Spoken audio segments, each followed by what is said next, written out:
is just fantastic.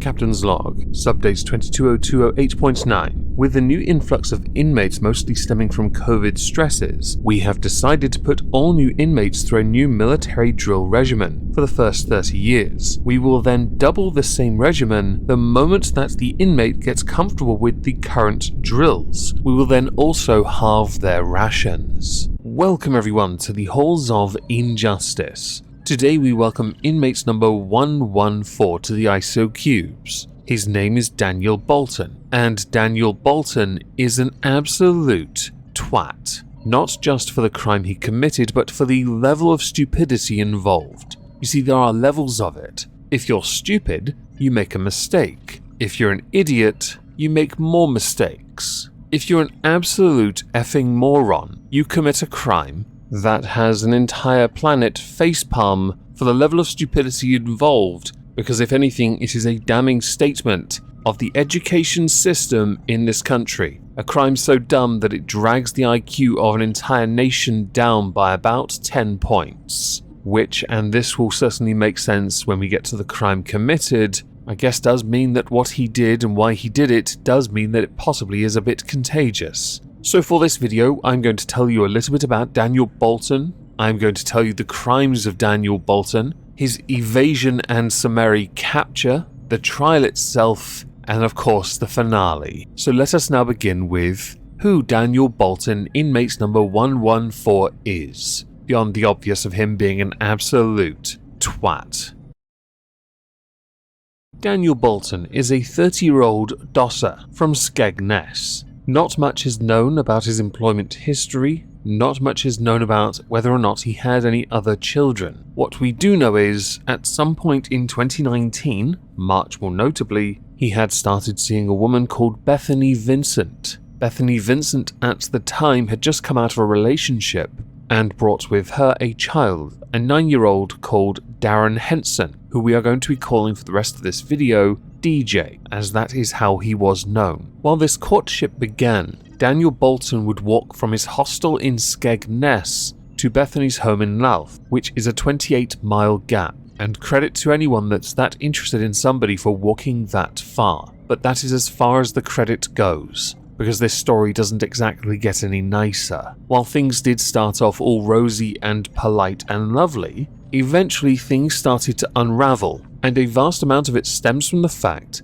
that Daniel Boulton is a moron who doesn't understand something very simple. You see, DJ was diagnosed as being autistic, and because of his autism, Daniel got a bit apprehensive, not least because there was another child in that property, 9 months old at the time of the crime. Daniel decided things need to be shut down a bit. Firstly, we must alienate Bethany from her family. So he did that. She quit her job and became more of a shut-in. But Daniel's hatred for DJ escalated, going so far as to say in front of Bethany that he wanted to wipe out Bethany Vincent's bloodline. Just to insert this before we continue with the story, the father of DJ is Kieran Henson, and while the relationship with Bethany Vincent did break down, he would see his son on weekends and during holidays and was described as an excellent father, regardless of relationship status. And even before things started to go a bit dark, Daniel Boulton had managed to convince the likes of Bethany's own mother Caroline that he was a nice, smart lad.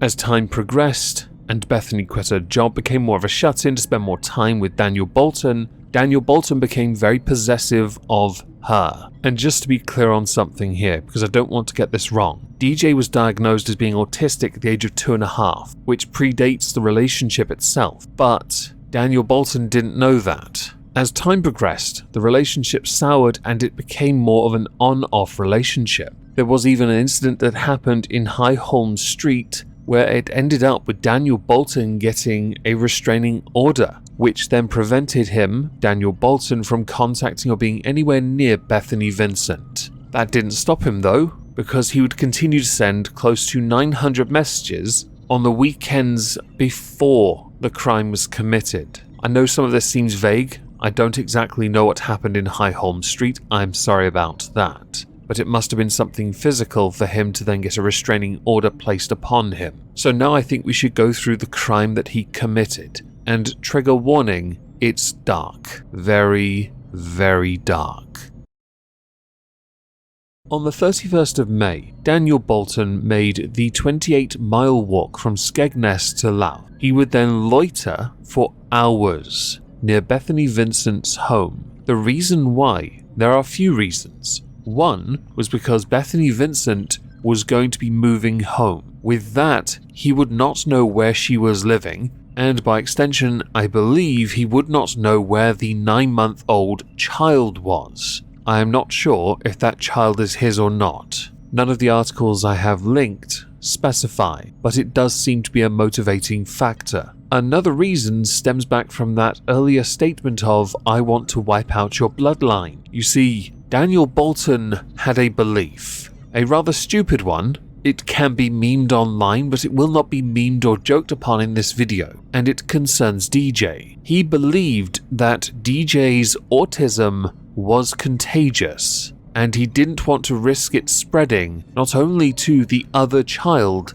but also to anyone else on this planet. It wasn't bad enough that DJ to him was a naughty child, but also DJ's autism to him is contagious, like the coof. The night before he went to Bethany Vincent's home, he sent her a text which read, "Nightmare on Holmes Street." On the evening when he went to their home, Bethany and DJ had a FaceTime with Caroline Vincent, the grandmother, where they had a jolly good evening discussing whatever it is families discuss. This is something that was referenced in a victim impact statement from Caroline Vincent, because shortly after that FaceTime ended, Daniel Boulton decided to kick the door in, and armed with a knife, he set upon Bethany and then DJ. Multiple times he struck, and multiple times he stabbed both Bethany Vincent and DJ. Bethany Vincent was stabbed a total of 9 times,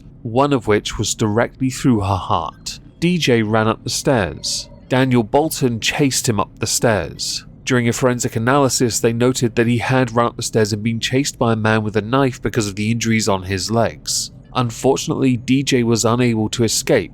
He was also beaten severely, and then stabbed 14 times, one of which the fatal one, and like his mother's, directly through his heart. Daniel Boulton then went outside into the back garden and smoked a cigarette before departing the premises. Not long after, paramedics and the police arrive, and it is then they realise this was done by one person, so a hunt begins. However, this is where things get a little interesting before the trial even begins, because they haven't got Daniel Boulton. They have to capture him first.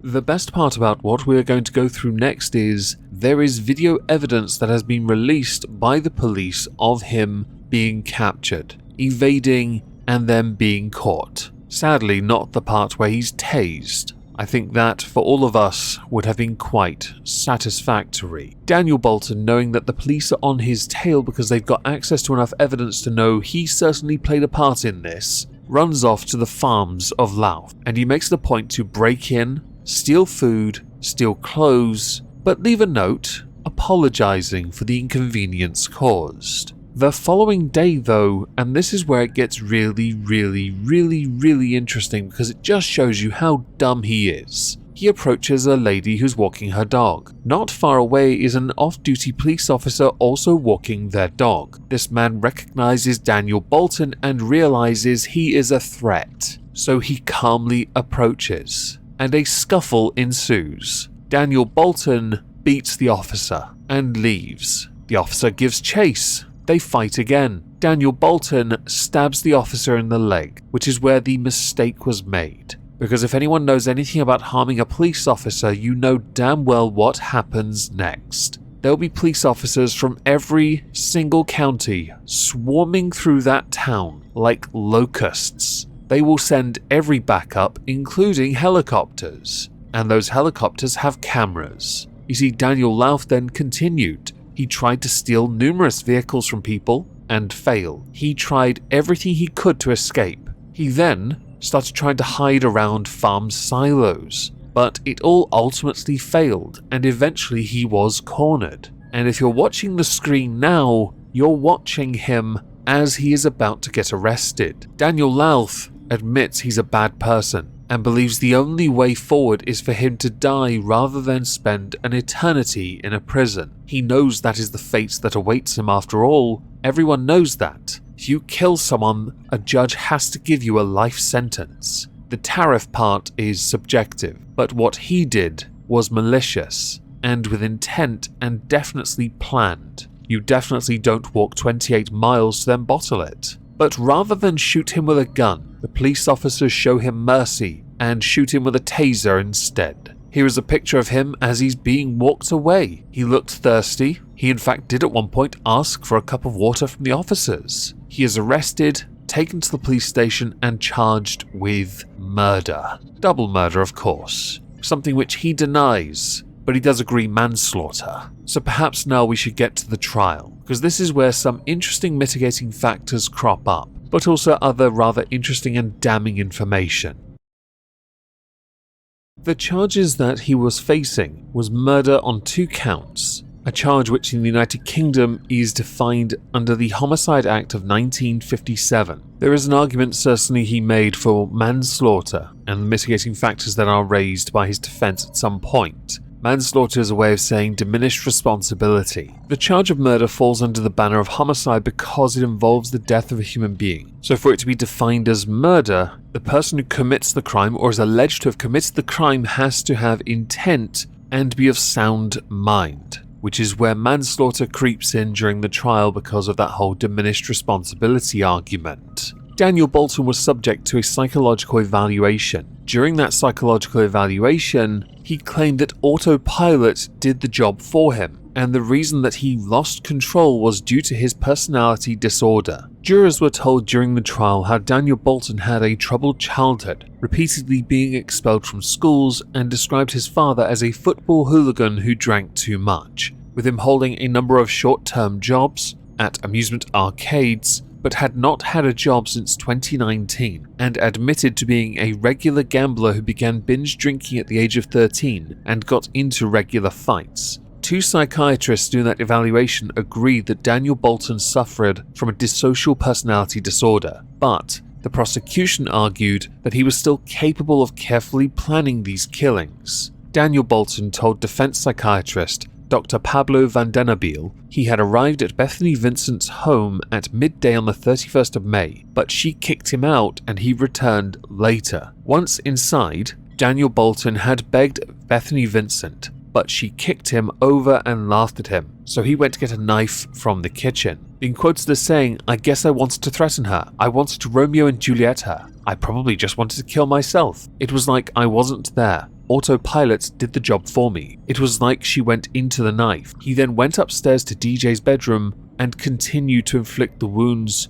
firstly into his temple, claiming that the initial first stabs were not him. During the trial, he was described as a manipulative and controlling man, and that his violence towards Bethany Vincent was born out of a desire to control her life and a deep sense of frustration when he did not get his own way. To support this, evidence showed he had inflicted cuts and bruises upon Bethany Vincent, along with all those messages that showed deep psychological abuse, being described as patronizing her, putting her down, making her feel small, criticizing every aspect of her life, making her forsake her family. Those are words from the judge, by the way, but we are skipping a little ahead. It was during the trial we got victim impact statements from Kieran Henson and from Caroline Vincent, with Kieran Henson saying, "I will never again hear him shout daddy. The pain and heartache kills me every day." Those are words no parent ever wants to hear, that being a reference to when the police told him his son was dead. They will be in my mind forever. So with that,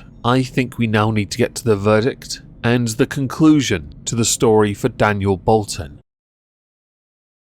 Daniel Boulton was found guilty of murder. Under UK law and under sentencing guidelines, a judge must impose a life sentence and then follow guidance on the minimum amount of time the offender must be in prison for before being considered for release. That is more commonly known as a tariff. The sentence is never measured on the value put on the life of the victim, ever. because to do so is a really shitty thing to do. Let's just all agree on that. So with a guilty verdict, 24 hours later, Daniel Boulton was brought back to court, where he was given his sentence. The judge had considered imposing a whole life term, but decided on something that is likely he'll never leave a prison for anyway. You see, he was given a life term, but at the age of 30, he has been given a minimum term of 40 years before being eligible to be considered for parole, which means it is unlikely that Daniel Boulton will leave the prison during his lifetime. And if he does, he'll be so decrepit, chances are he'll be living in a cardboard box just outside the prison begging to be let back in. When Mr. Justice Pepperell, the judge presiding over this, was sentencing Daniel Boulton, he said to Daniel Boulton, "You have been convicted of the brutal murders of Bethany Vincent and her 9-year-old son, Darren Henson. The only sentences I can pass by law are ones of life imprisonment." He had also said to Daniel Boulton, "You patronized her, you put her down, you made her feel small, you criticized every aspect of her life. You expected her to forsake her family, you insisted that she give up her own son, and you even uttered the most horrific threats about wanting DJ dead in her presence. I am sure that you targeted DJ because of a hatred motivated by his autism and your irrational fear that such condition would somehow affect your own son." I guess that answers one mystery. So Daniel Boulton will be serving 40 years as a baseline minimum in a prison before he may be given the opportunity to leave. It is unlikely he will. We here at the Halls of Injustice believe a whole life order is appropriate, but with that new military drill regimen being implemented on him first, along with castration. Now, as we are done, I would like to know what you all think. Please do let me know in the comments down below. If you did like the video, please smash the like. I know it's a darker topic, but it really does help this channel, even if it is to leave the obligatory comment with the word comment. I hope you all have a fantastic day and thank you very much for listening.